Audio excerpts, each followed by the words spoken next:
Students, today we are going to learn alpha rays, beta rays and gamma rays, X-rays and microwave. Let us begin with alpha rays. तो quickly let us see what are the characteristics of alpha rays. अब alpha rays की characteristics क्या है? तो alpha ray they are emitted at high speed. ये बहुत high speed में emit की होता है, but much slower than beta rays, typically around 1/10 of the speed of the light. अब स्पीड ऑफ द लाइट क्या है? 3 × 10⁸ मीटर पर सेकेंड है. उसके 1/10 स्पीड से अल्फ़ा रेज मूव कर सकता है. देन सेकेंड जो कैरेक्टरिस्टिक्स है that is alpha particles have very high ionising power. अब आयोनाइजिंग पावर क्या होता है? तो व्हेन एनी रेडिएशन, इमेजिन करो न्यूट्रल एटम है या इनर्ट गैस एटम है. तो इनर्ट गैस में क्या होता है, जो आउटर जो शेल रहता है वो कम्प्लीटली फिल्ड होता है. तो when such kind of radiations जब इस पे जाके रेडिएट होता है, गिरता है, तो वो क्या करता है, इलेक्ट्रॉन्स को वहाँ से डिस्प्लेस करता है एंड जो इनर्ट है वो आयोन में कन्वर्ट हो जाता है.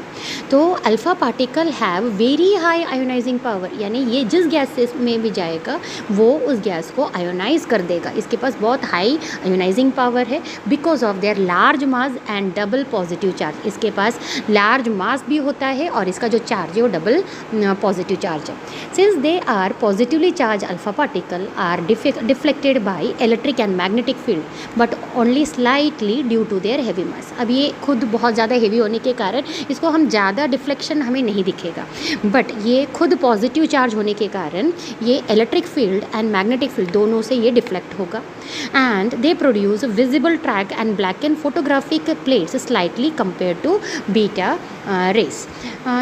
अब हमें पता है फोटोग्राफिक प्लेट पे जब हम कोई रेडिएशन रेडिएट करते हैं तो क्या हो जाता है, वो फोटोग्राफिक प्लेट को वहाँ पे हमें ट्रैक्स दिखता है. तो ये क्या करता है, when alpha particle is incident upon any photographic plate, वो प्लेट क्या हो जाता है, ब्लैक होता है, ब्लैकन होता है, बट स्लाइटली होता है कंपेयर टू बीटा और गैमा रेस.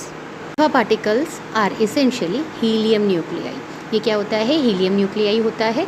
उसका जो फॉर्मूला है सिंबॉलिकली हम ऐसे लिखते हैं 4He2. इसके पास 2 प्रोटॉन्स होते हैं और 2 न्यूट्रॉन्स होते हैं and they are tightly bond together. Properties of alpha particle. First जो प्रॉपर्टीज़ है, इसके पास 2 प्रोटॉन्स है और 2 न्यूट्रॉन्स है. चार्ज, ये हाईली पॉजिटिव है. Mass, extremely heavy compare to other radiations. और इसकी जो वेलोसिटी है, जो मैंने ऑलरेडी बोल दिया, it travels with A speed of 1/10 of the speed of light. इसका जो आयोनाइजिंग पावर है वो बहुत हाई होता है. मैंने अभी तुम्हें बताया आयोनाइजिंग क्या होता है, आयोनाइजेशन प्रोसेस क्या होता है. Because of their strong +2 charge and large size, they are very effective at stripping electrons away from atom they pass near. वो इलेक्ट्रॉन्स को क्या करता है, धक्का देके उस ऑर्बिट से हटा देता है. Then, as alpha particle travel through matter, they interact intensively with the atoms they encounter through ionization. Their kinetic energy is so high enough to cause a significant ionization. इसलिए ये जिस भी गैस में से ये मूव करेगा वहाँ की गैस पार्टिकल्स को क्या करेगा, पूरा आयोनाइज कर देगा. They are the most ionizing form of radiation. They create a dense trail of ions along a very short path. इसका हम पेनिट्रेटिंग पावर देखते हैं. इसका जो पेनिट्रेटिंग पावर या पेनिट्रेशन पावर है, it is very low because they interact so strongly with matter, they lose energy almost immediately. ये बहुत स्ट्रांगली मैटर के साथ इंटरेक्ट करता है. ऊपर से ये थोड़ा सा हेवी भी है, तो ये बहुत जल्दी अपनी एनर्जी लूज़ करने के कारण इसका पेनिट्रेटिंग पावर लो होता है. They can be stopped by a single sheet of paper. एक सिंगल शीट ऑफ पेपर भी उसको ब्लॉक कर देगा. A few centimetre of air उसको ब्लॉक कर सकता है, या फिर outer layer of a dead human skin को भी वो ब्लॉक कर सकता है. रेंज, अब इसका जो रेंज है, in air they typically travel only 3 to 5 centimetre before stopping. रुकने से पहले वो 3 to 5 रेंज होता है जहाँ पे ये स्टॉप होता है. सो इसका जो रेंज है, दे टिपिकली ट्रैवल ज़्यादा से ज़्यादा 3 से 5 सेंटीमीटर वो मूव कर सकता है बिफोर ये कम्प्लीटली स्टॉप होने से पहले.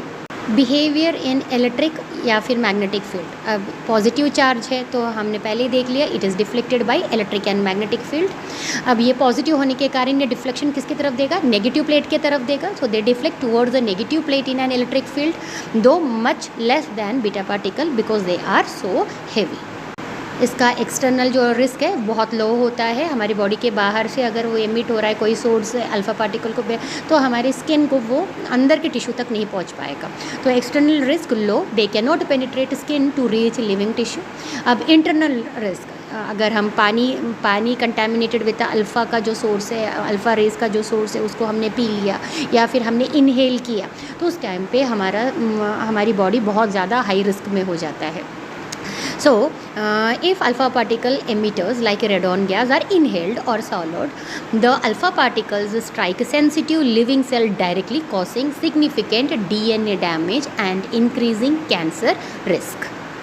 Let us see beta rays. Beta decay is a type of radioactive decay where an unstable atomic nucleus, एक unstable atomic nucleus है, release high energy fast moving particle to become more stable।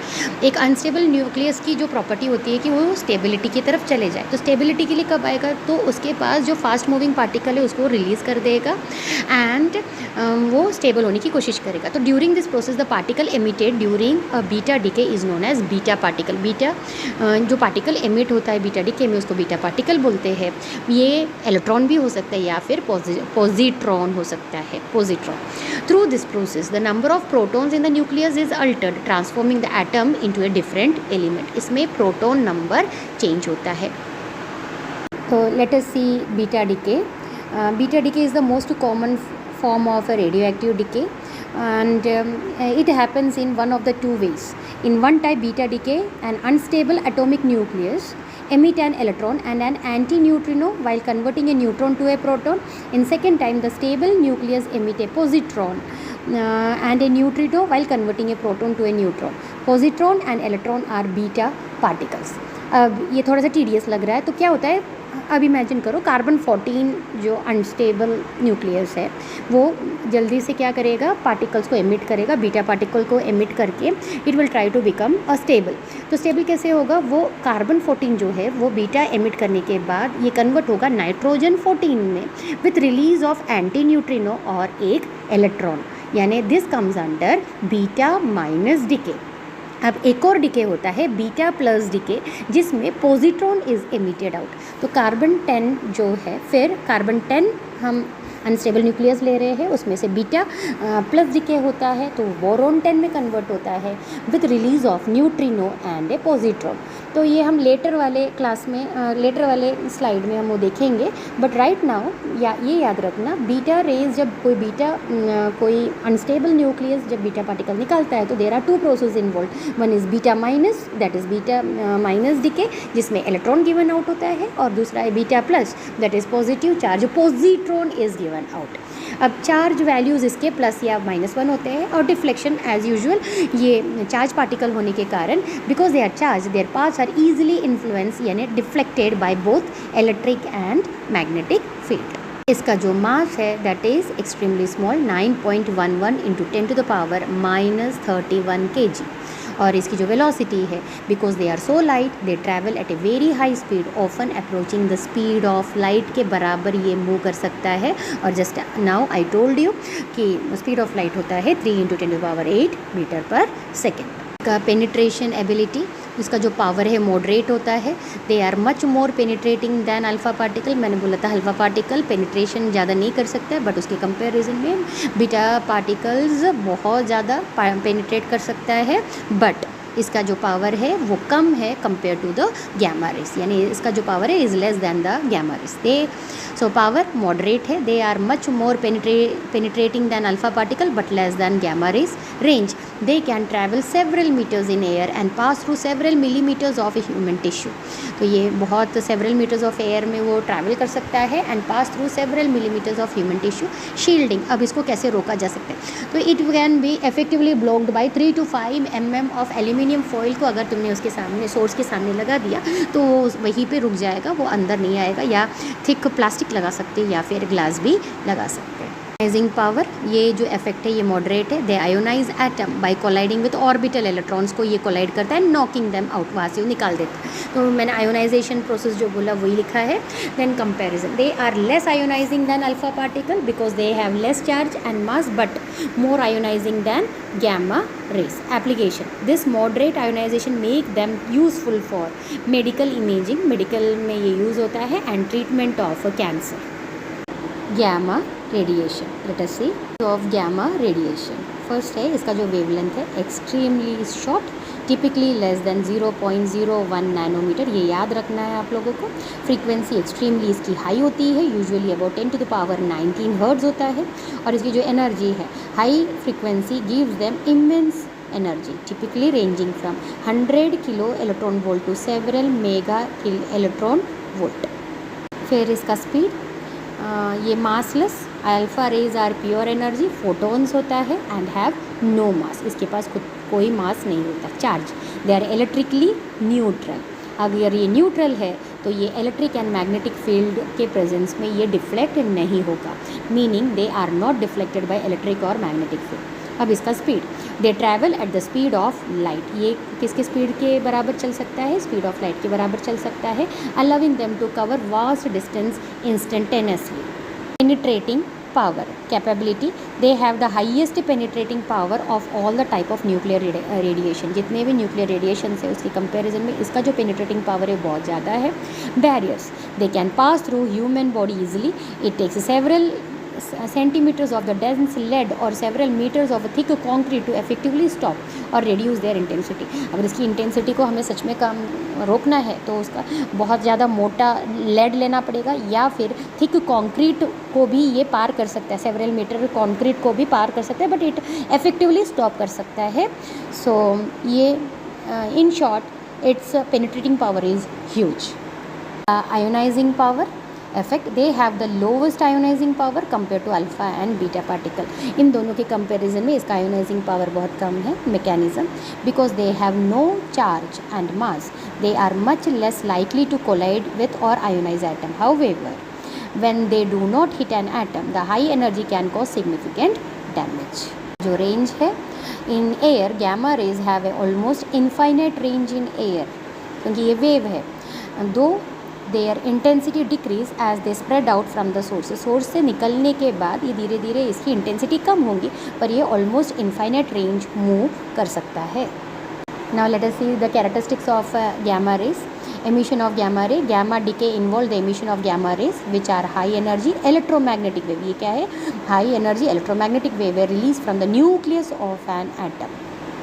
No change in atomic number or mass number during gamma decay. Neither photon nor neutron are added or removed. Gamma जब decay होता है वहाँ पे neither neutron या add होता है, neutron या proton add भी नहीं होता है, रिमूव भी नहीं होता है. Hence the atomic number and mass number remain unchanged, only the energy state of the nucleus सिर्फ चेंज होता है. Characteristics of gamma rays occurs after alpha और बीटा डिके. अब ये जो गैमा रेज है वो अल्फ़ा डिके या बीटा डिके होने के बाद गैमा रेज निकलता है. तो gamma decay usually occur alpha और beta decay when the daughter nucleus remain in an excited state and need to release excess energy to reach to the stable ground state. तो दो state होता है अभी के लिए, ये याद रखो. First is the ground state और सेकेंड होता है एक्साइटेड स्टेट. एक्साइटेड स्टेट के अगर कोई न्यूक्लियस एक्साइटेड स्टेट है means it is having excess energy, और इसकी ऑलवेज टेंडेंसी होती है कि वो ग्राउंड स्टेट में आ जाए. तो जब वो एक्साइटेड स्टेट से ग्राउंड स्टेट आएगा तो it will release out its axis energy. तो ये प्रोसेस यहाँ पे होता है जब डॉटर न्यूक्लियस एक्साइटेड स्टेट में है तो उसको ग्राउंड स्टेट में आने के लिए जो एनर्जी रिलीज हो रही है that is the gamma rays. And second is it is electromagnetic nature. Gamma rays are the massless electromagnetic radiation with very short wavelength less than 0.01 nanometer and very high frequencies. Characteristics of gamma rays. अब ये इसके पास कोई positive charge और negative charge नहीं है तो it is not affected by electric और magnetic field. Since gamma rays carry no charge, they are not deflected by electric or magnetic field. High biological effect, despite having no mass or charge, gamma radiation is highly ionizing indirectly and can cause significant biological damage if absorbed by the living tissue. X-rays. See the properties and characteristics of X-rays. जो X-rays होता है, X radiation is a form of electromagnetic radiation. They are powerful wave of electromagnetic energy. Most of them have a wavelength range. अब इसकी wavelength range होती है 0.01 nanometre से 10 nanometre corresponding two frequencies. अब इसकी जो फ्रीक्वेंसी रेंज है वो होता है 3 × 10⁻19 hertz to 3 × 10⁻16 hertz. And energy in the range of 100 electron volt to 100 kilo electron volt. Effect on photographic plate. They black the photographic plate which is the principle behind X-ray imaging. तुमने देखा है, किसी का देखा होगा, bones टूटते हैं फिर उसका एक्सरे निकालते हैं, तो सेम फोटोग्राफिक प्लेट है. हमने उसमें देखा है कि ब्लैक कर देता है फोटोग्राफिक प्लेट को. Effect on matter when x ray strike certain material they can cause fluorescence और फोटो इलेक्ट्रिक एमिशन. ये दो प्रोसेस वहाँ पे होता है. फ्लोरोसेंस होता है, चमकता है, या फिर फोटो इलेक्ट्रिक एमिशन भी देखा गया है. Deflection by field. Since X-rays are uncharged, they are not deflected by, very important, electric or magnetic field. इसका biological effect. X-rays can damage living tissue and alter cells or DNA with excessive exposure. Hence used carefully in medicine. इसे बहुत carefully और बार बार इसको हम exposure नहीं दे सकते body को, क्योंकि ये alter कर देगा cells को या फिर DNA को damage कर देगा. Production. They are produced when high speed electron strike a metal target in a X-ray tube. अब इसकी properties quickly. Nature. X-rays are electromagnetic wave of very short wavelength ranging from 0.01 to 10 nanometers. They have no mass, no charge. Speed. X-rays travel at a speed of light. और हमें पता है speed of light है 3 × 10⁸ metre per second in vacuum. इसका जो penetrating power है, x rays have a high penetrating power greater than alpha and beta particles. Can pass through paper, wood, soft tissue but are absorbed by dense material like lead and bone. इसलिए bone fracture के लिए हम x rays use करते हैं. Ionizing ability. X rays are highly ionizing. They can ionize gases and affect a photographic plate. X-rays have short wavelength and high penetrating ability and are destructive. This is the reason why they are known as hard X-rays. X-rays दो type होते हैं, एक होता है soft x ray और दूसरा होता है hard x ray. The uses of X-ray in medical field have less penetrating power and longer wavelength, and hence they are called as a soft X-rays. X-ray waves possess dual nature. Let us see microwaves. Microwave is a form of electromagnetic radiation with wavelength shorter than radio wave but longer than infrared wave. Its wavelength ranges from about 1 meter to 1 millimeter corresponding to frequencies. इसके साथ जो frequency जुड़ी हुई है that is 300 megahertz and 300 gigahertz broadly constructed. Microwave is a form of electromagnetic radiation with wavelength shorter than radio wave but longer than infrared wave. Its wavelength ranges from about 1 meter to 1 millimeter corresponding to frequencies. इसके साथ जो frequency जुड़ी हुई है that is 300 megahertz and 300 gigahertz broadly constructed. Charge and mass. They have no charge and no mass. और जो speed है they travel with speed of 3 × 10⁸ metre per second, that is speed of light से ये travel कर सकता है. Can penetrate material like glass, plastic and paper but are reflected by metals. Metal से ये रिफ्लेक्ट हो जाएगा. Heating effect. Microwave can heat material by causing molecular vibration, especially in water molecules. This is the principle of microwave oven. हमारे घर में microwave oven है और वो हीट करके देता है. वो किस पे वर्क करता है? ये करता है वाटर मोलिक्यूल्स. हमारे फूड आइटम्स में वाटर मोलिक्यूल्स जो होता है उसको वो वाइब्रेट करता है. जब वो वाइब्रेट होता है तो हीट इज़ रिलीज और ऐसे में हमारा खाना पकता है. And reflection and absorption. They are reflected by metals and absorbed by the polar molecules such as water. Deflection. Being electromagnetic wave, they are not deflected by electric or magnetic field. ये communication widely used in wireless communication, radar system and satellite transmission due to the availability to carry a large amount of data. Polarization. ये microwave can polarize like other electromagnetic waves. Health effect. Prolonged or intense exposure can cause tissue heating, but generally non-ionizing and less harmful compared to X-rays और gamma rays. Gamma rays और X-ray के comparison में ये कम hazard होता है, इसलिए हम microwave घर में यूज़ करते हैं. पर याद रखना, माइक्रोवेव में कोई क्रैक है, कोई लीक है, then it can prove dangerous. तो उसका ध्यान देना बहुत इंपॉर्टेंट है. Thank you.